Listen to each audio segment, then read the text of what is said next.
Well, we could look more directly at the Bible about what it says children to do and fathers to do.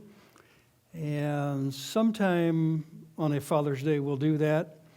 But I thought for today we would look at Jesus' example of how he related to other people and how it fits parents. It fit mothers and fathers, but Jesus was a good example on how to deal with other people. And he shows us the way, applied to this, of how to deal with children.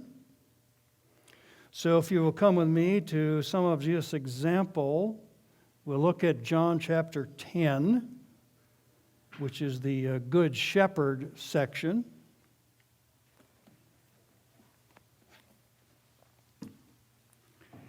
And the point being here is he had personal attention. He knew everybody by name, all of his sheep. That fits relationships with everybody else, but also fits children.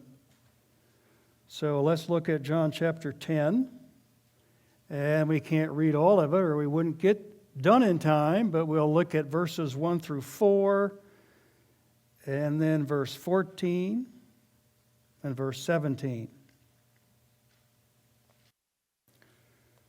Verse 1, Truly, truly, I say to you, he who does not enter by the door into the fold of the sheep, but climbs up some other way, he is a thief and a robber. But he who enters by the door is the shepherd of the sheep. To him the doorkeeper opens, and the sheep hear his own voice, and he calls his own sheep out by name. He knows every one of them, and leads them out. When he puts forth all his own sheep, he goes before them, and the sheep follow him because they know his voice. Verse 14. I am the good shepherd, and I know my own, and my own know me. Verse 17. For this reason the Father loves me, because I lay down my life so that I may take it up again. So in John chapter 10, the whole thing is about he is a good shepherd, and he carries his little helpless sheep. Now he knows everybody by name, and he's omniscient. He has his Father's attributes of all knowledge, so he's not going to forget a name.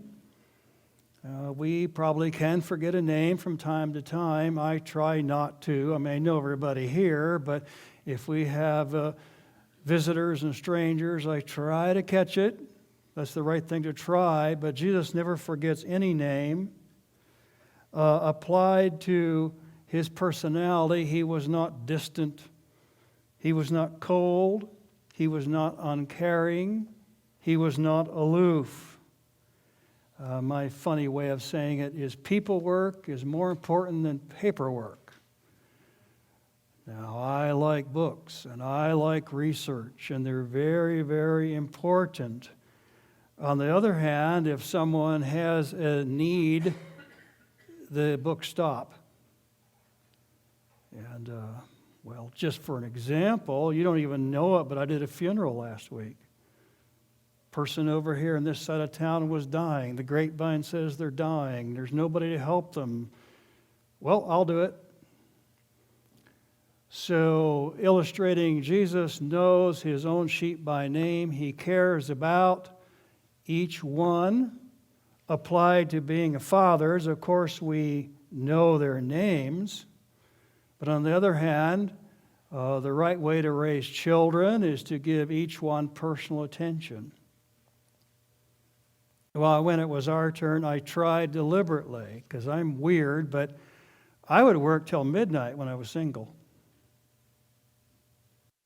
Just keep memorizing Hebrew and Greek work.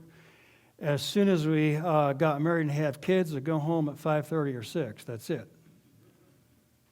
And it was done deliberately. First of all, I don't believe that your career will be that much better.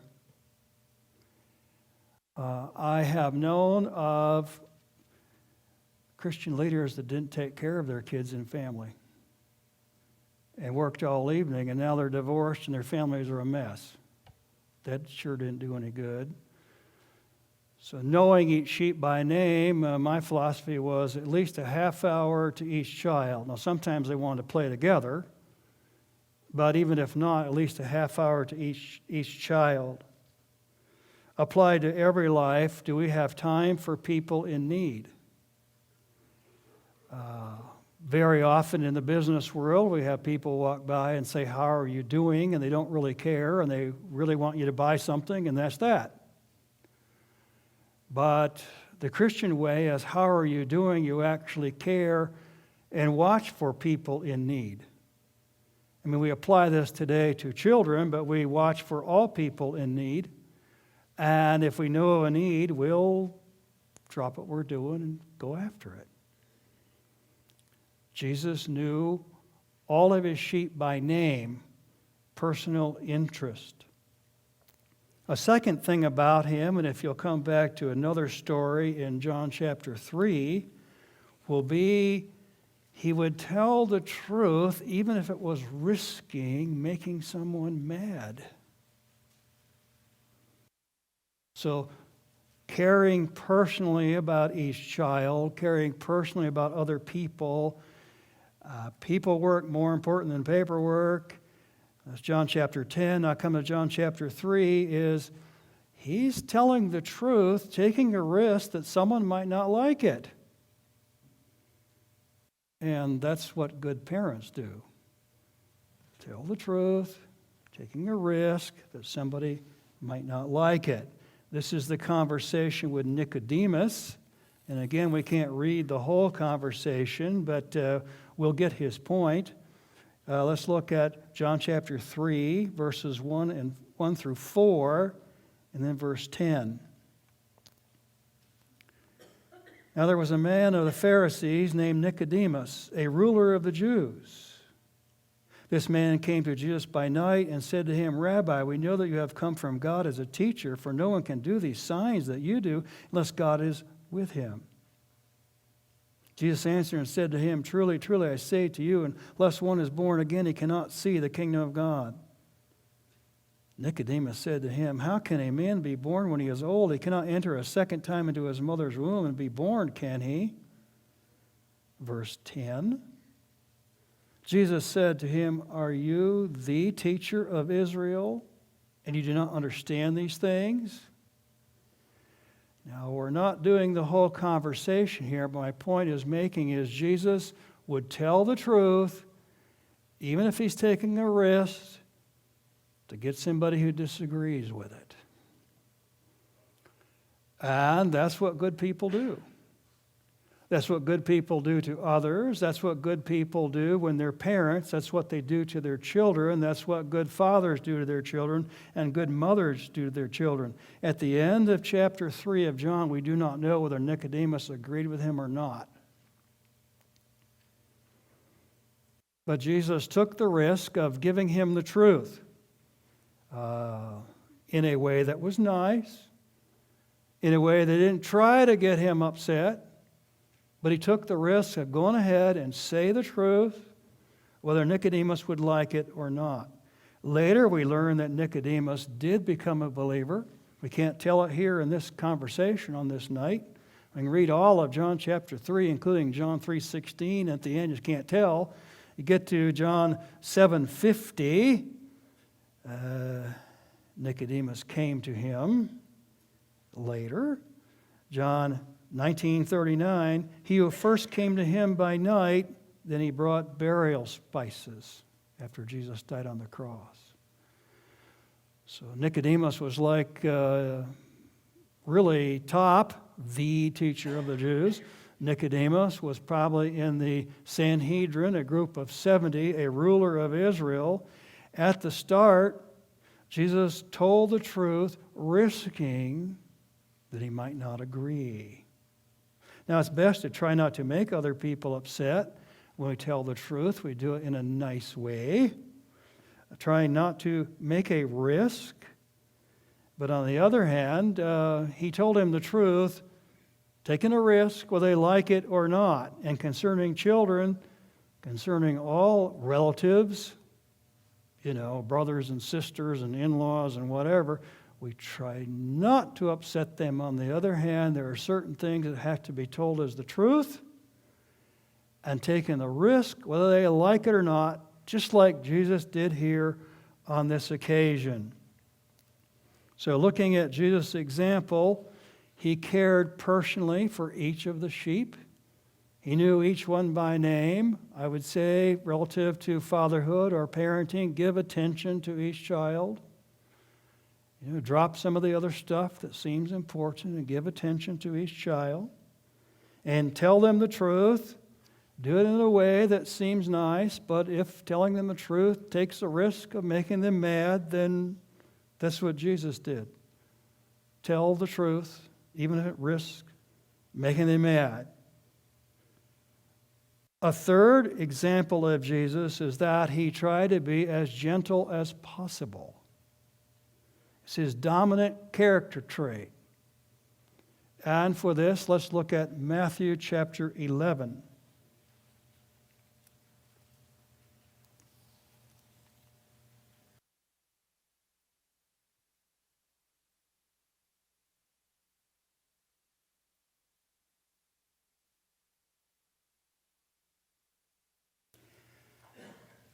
We will read Matthew 11, and we'll read verse 29, but then we'll go over to chapter 12 and verse 17 for more of the same thing.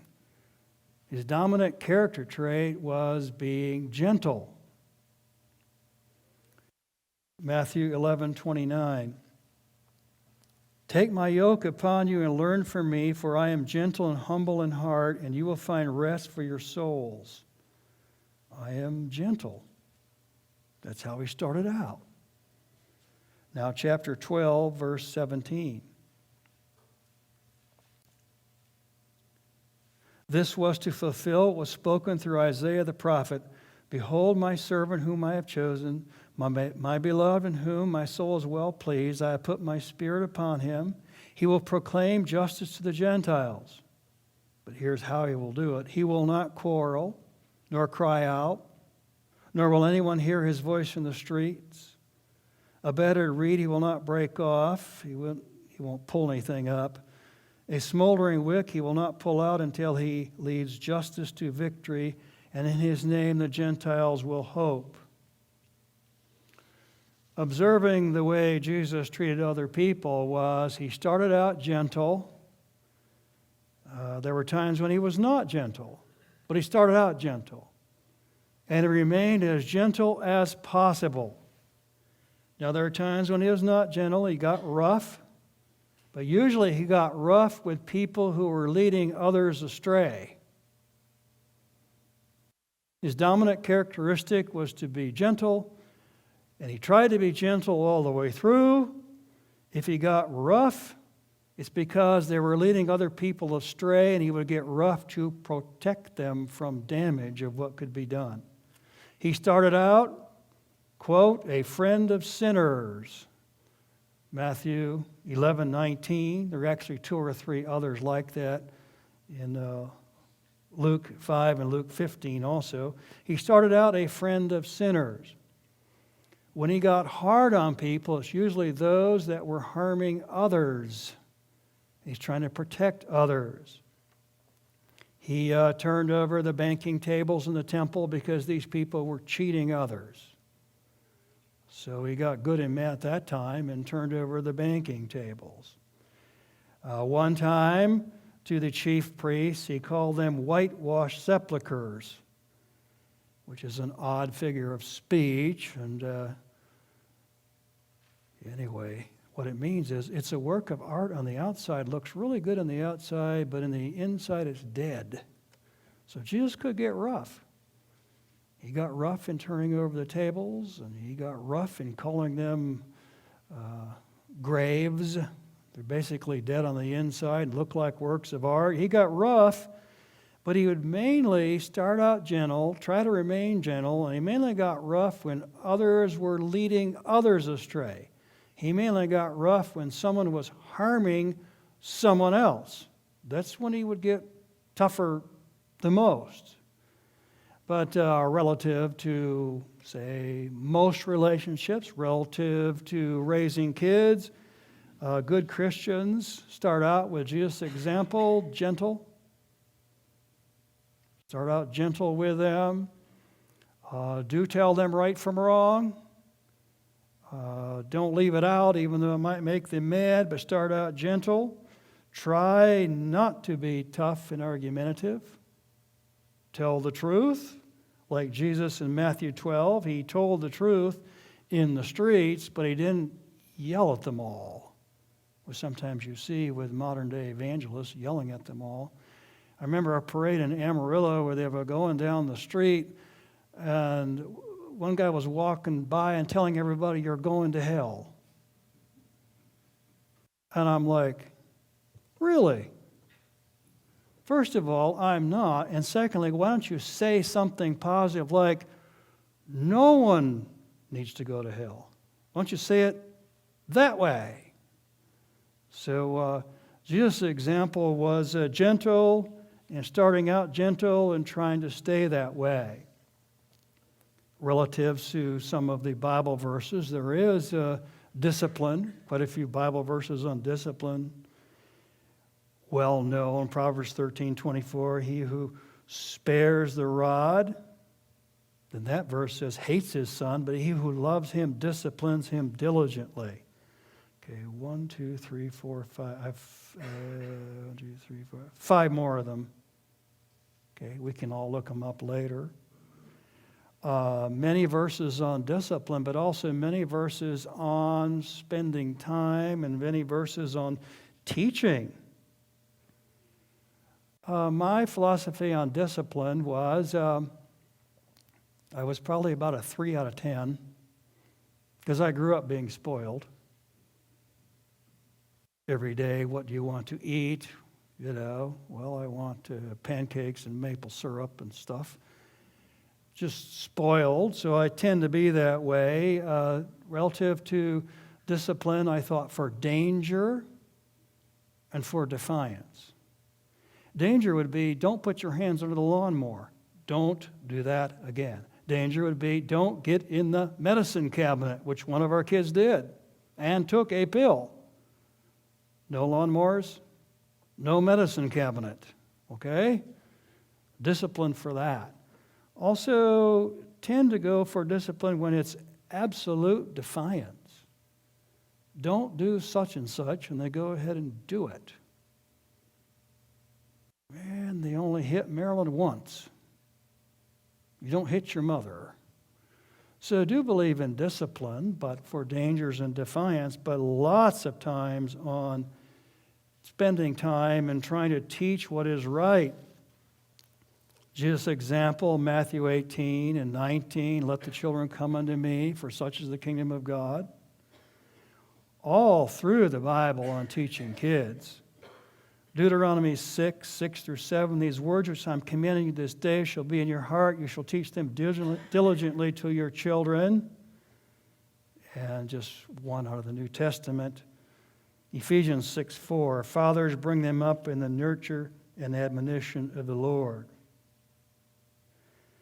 The next one is take care of them even when you're tired.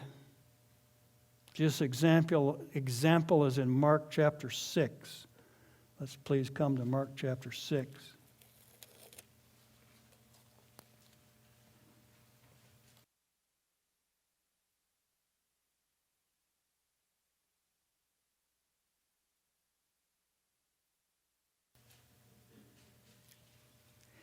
In Mark chapter 6, what's going to happen after the portion we read is he's going to feed the 5,000.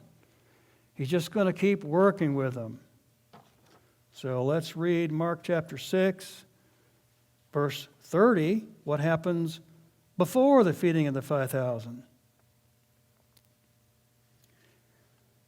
Mark 6, verse 30, the apostles gathered together with Jesus, and they reported to him all that they had done and taught. And he said to them, come away by yourselves to a secluded place and rest a while. For there were many people coming and going, and they did not even have time to eat. And they went away in a boat to a secluded place by themselves.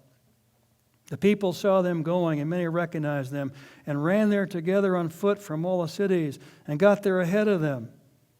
When Jesus went ashore, he saw a large crowd, and he felt compassion on them because they were like sheep without a shepherd, and he began to teach them many things. Okay, so it's getting late and all that, and now he feeds them. I asked the Basses if little baby Callie Mae keeps them up all night. Asked them last week. Getting pretty good, actually. No, you sleep all night.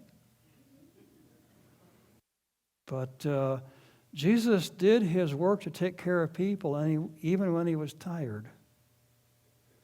And that happens sometimes with parenting. You're going to be all worn out, got too much to do, and they have needs. You take care of them. I will always remember. Marilyn was sick in bed. I was sick. Carlton was sick. We're all sick. So he's screaming in the middle of the night. In the middle of the night, I'm walking around feeling sick and walking around and carrying him around, trying to get him to be quiet. Try to go to bed. So Jesus was all worn out. Let's go away and find some rest. And then he gets in the boat and he sees them running along the shore. And then when he gets there, they are sheep without a shepherd, which means they had needs and they needed to be taught. And they were actually hungry and so on and so forth. And he works until late that night taking care of them. So Jesus' example for all of us is when something really needs to be done, if it's inconvenient, we still go ahead and do it. And that applies to taking care of kids. It applies to helping everybody, actually. Duty calls, and when duty calls, we might be inconvenient. Now we have one more to go. And then I'll review them all while you're turning to 1 Peter 2.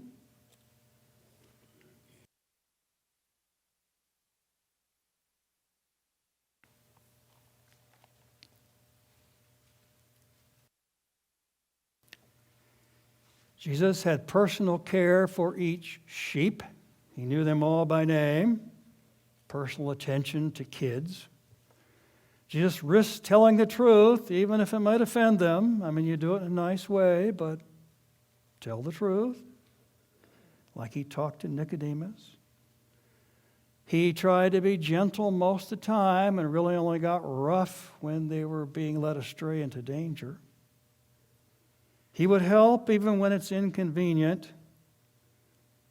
Now we'll look at 1 Peter 2. And here it is, when he was mistreated, he just trusted God the Father. Gave it over to God when he was mistreated. That's 1 Peter 2. And we can actually read verses 21 through 23.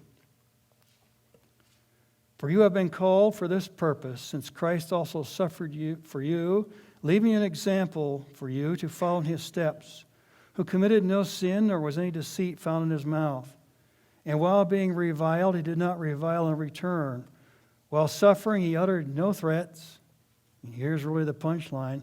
Kept entrusting himself to him who judges righteously. The Lord Jesus is an example of how to deal with unfairness.